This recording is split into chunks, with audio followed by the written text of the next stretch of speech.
Picture this. You're in an elevator, 14th floor, going down. Normal Tuesday. You've ridden this elevator 100 times. Then it drops. Not all the way. Just 2 feet. A lurch. A mechanical groan. Then it stops. The lights flicker. The elevator is still. Completely still. Between floors. No signal on your phone. The emergency button makes a sound, but nobody answers. You're alone, and something happens inside your body that you did not ask for and cannot stop. Your heart goes from 70 beats per minute to 140 inches about 3 seconds. Your breathing doubles. Your hands are shaking. Your vision sharpens to a point. Every single muscle in your body has tensed simultaneously. You're sweating through your shirt. Your mouth is completely dry. Your stomach has dropped somewhere near your knees. You didn't decide any of this. Your body decided it for you. Oh, hey there. Welcome back. I'm your host. Dead, obviously. No stress response. No cortisol. Maximum clarity on exactly what panic does to a living human body. Today we're talking about panic. Not the everyday I have too much on my plate kind of stress. The real kind. The kind where your body takes over completely and turns you into a biological emergency response system whether you want it to or not. Here's the thing about panic that most people don't understand. It's not a weakness. It's not a malfunction. It's actually one of the most sophisticated survival systems ever evolved. Your body is doing exactly what it was designed to do. The problem is, it was designed for a world that no longer exists, and now it's running ancient software on modern problems. Let's find out what it actually feels like when your body goes full emergency mode. Let's find out what your body does when you panic. So what actually is a panic response? And why does your body do this to you? Here's the simple version. Deep in your brain sits a small almond-shaped structure called the amygdala. 2 of them, actually. 1 on each side. They are your brain's threat detection system. Ancient. Fast. Not particularly intelligent, but extremely effective. Their entire job is to scan everything you experience and ask one question. Is this going to kill me? Most of the time the answer is no. And you never even know the amygdala checked. But when the answer is yes, or even maybe, the amygdala doesn't send a polite memo to your conscious brain. It doesn't wait for a committee decision. It fires directly to your hypothalamus, which fires directly to your adrenal glands, which dump epinephrine, adrenaline, directly into your bloodstream. This entire process takes about 200 milliseconds. 1/5 of a second. Your conscious brain doesn't even know what happened yet. Your body is already in full emergency mode before you've had a single conscious thought about the situation. This is the fight or flight response, first described by physiologist Walter Cannon in 1915. Though your body has been running this program for approximately 300 million years, long before there were words for it. The system was designed for one specific scenario. A predator is trying to eat you. In that scenario, every physiological change that happens during panic is perfectly logical. Every single one of them makes you better at either fighting or running. In that world, this system kept your ancestors alive. Your ancestors spent the last 300 million years in that world. You've spent the last few thousand years in a world where the threats are presentations and elevator malfunctions and social rejection. But your amygdala hasn't gotten the update.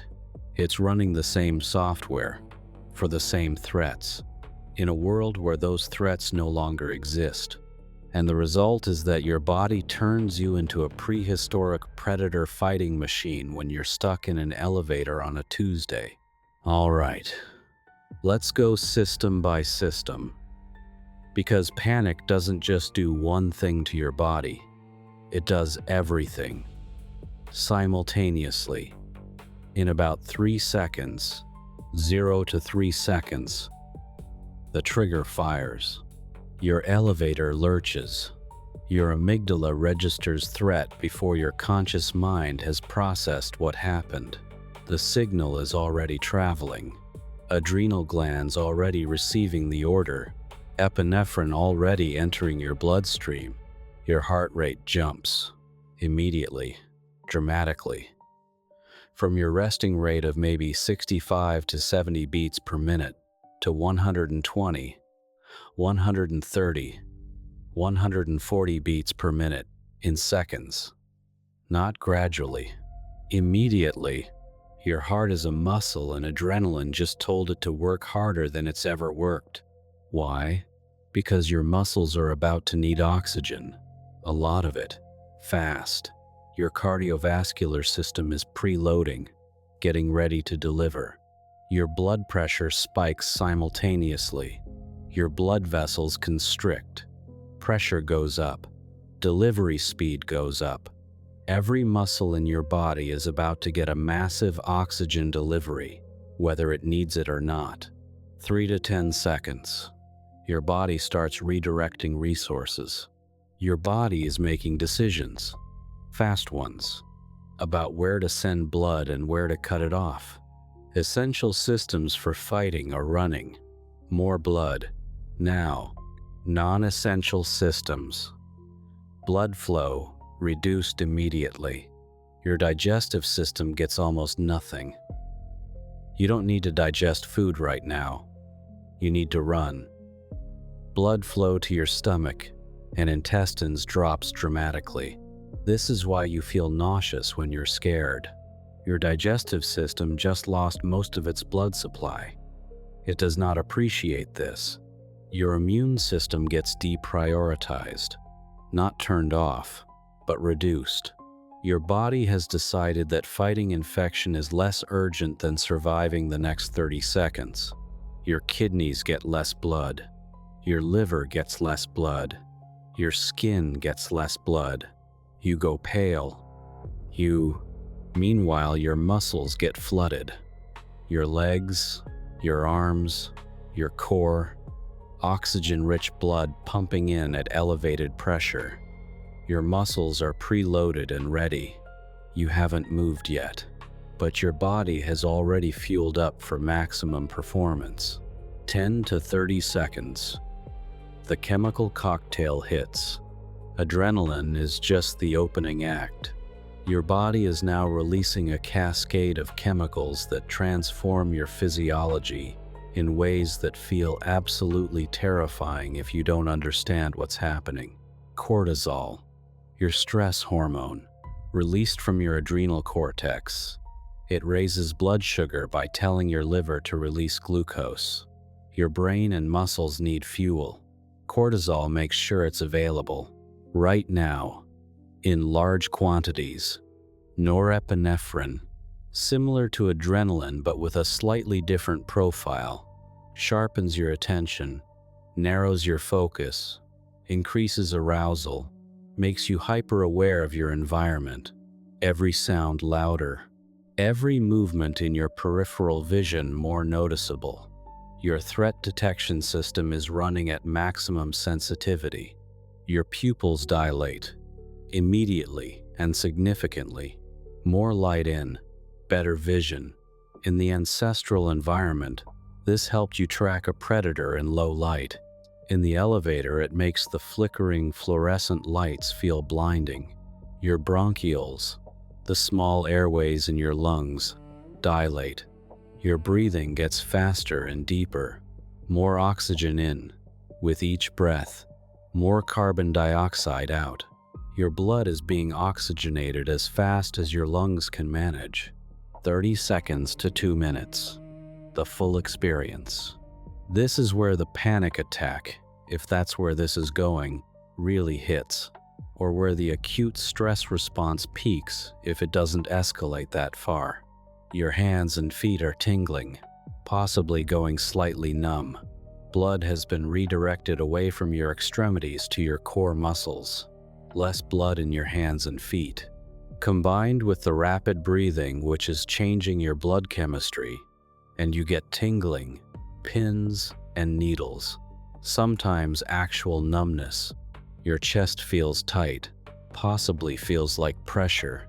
Your breathing muscles are working hard. Your heart is pounding against your chest wall at 140 beats per minute. You can feel every beat. Most of the time, you don't feel your heartbeat at all. Right now, you feel every single one. Some people think they're having a heart attack. This is incredibly common.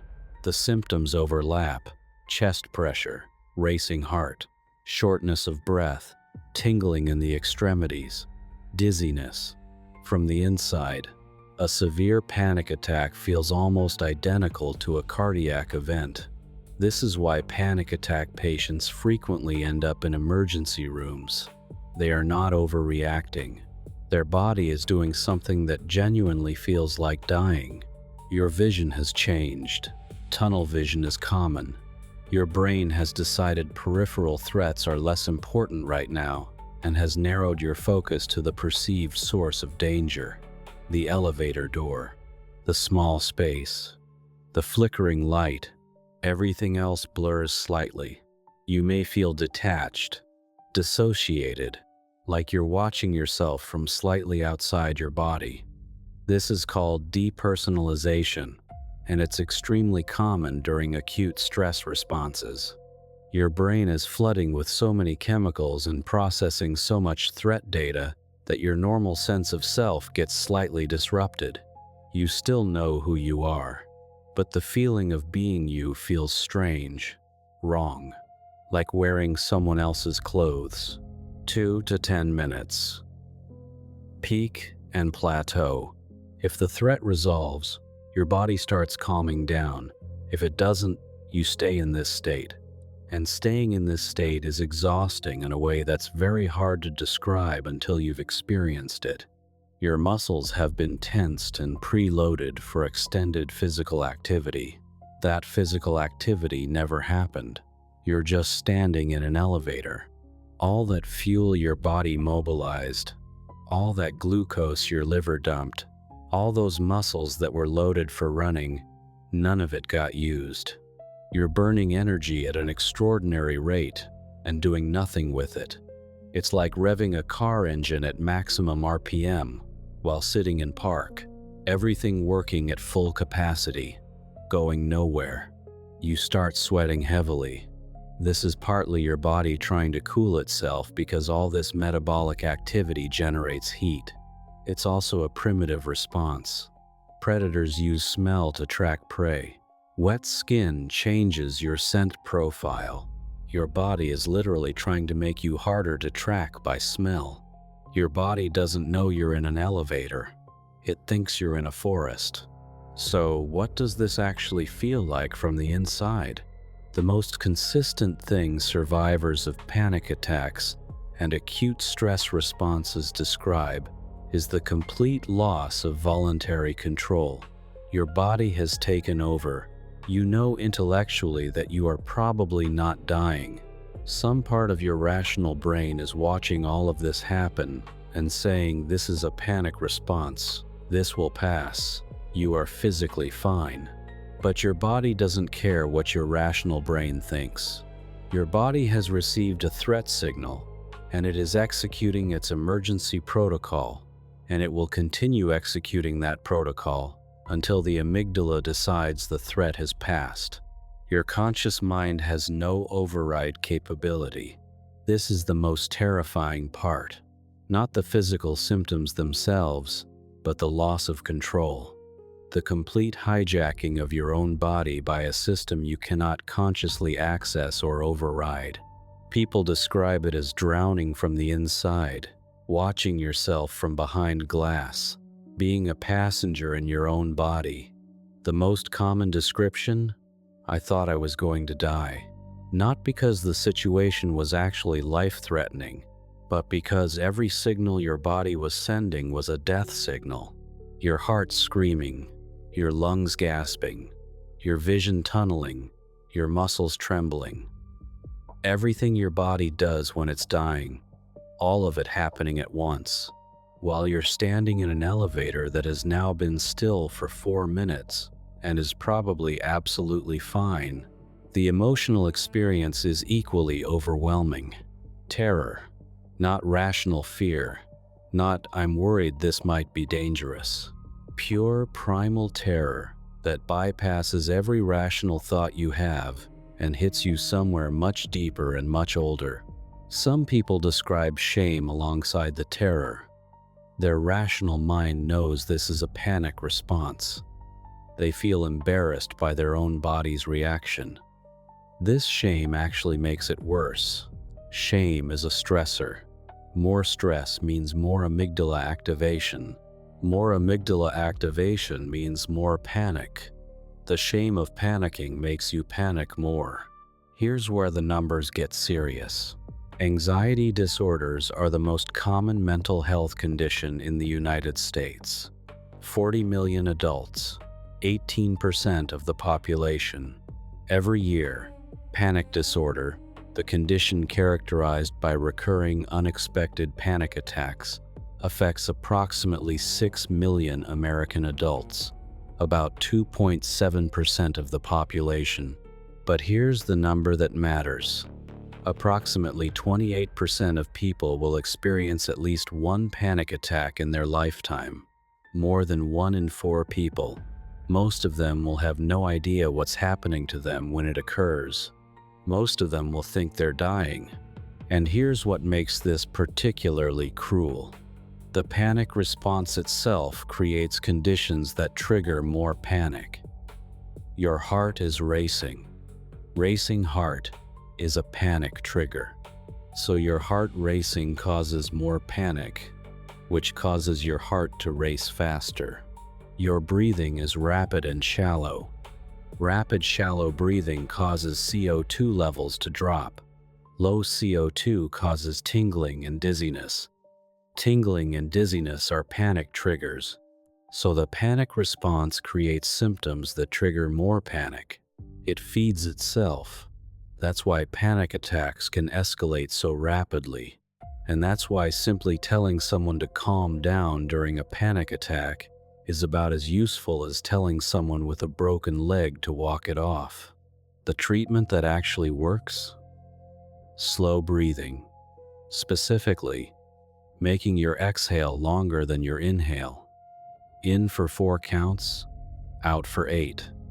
This activates your parasympathetic nervous system, your rest and digest system, the counterbalance to fight or flight.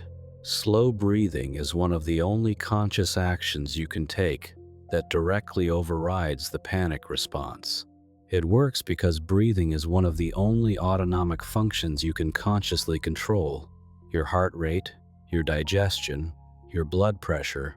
You can't directly control any of those.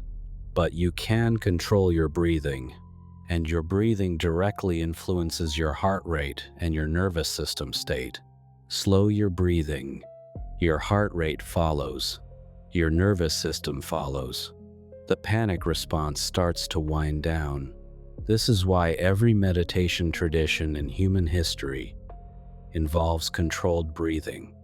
They discovered thousands of years before neuroscience existed that breathing is the lever you can pull to change your internal state. So, there you have it. Panic. 1/5 of a second from normal to full emergency mode. Your amygdala hijacking your entire body and turning you into a prehistoric predator fighting machine in a situation that calls for none of those capabilities. Here's the thing though. This system saved your ancestors. Every single one of them. For 300 million years, this response kept the people you came from alive long enough to have children. You exist because this system worked. The problem isn't the system. The problem is the mismatch. Your ancient hardware running in a modern world. Your 300 million year old threat response system trying to handle a Tuesday in an elevator. You can't turn it off, but you can learn to work with it. Understand what's happening. Breathe through it. Know that every terrifying symptom is your body doing its job. Know that it will pass. Know that you are not dying even though everything feels like dying. And if it's happening to you regularly, if panic attacks are part of your life, talk to someone, a doctor, a therapist, because 40 million people deal with this and effective treatments exist. You don't have to just survive it. You can actually get better. Hit subscribe if you want more videos about your body doing terrifying things without asking your permission. I've got plenty of material. I'm dead. I've got nothing but time and an extremely detailed understanding of what happens when humans stop working correctly. And hey, next time you feel your heart start racing and your hands start shaking and your chest get tight, breathe out, long and slow. Your body is running ancient software. You just found the one button that overrides it. Trust me on that one.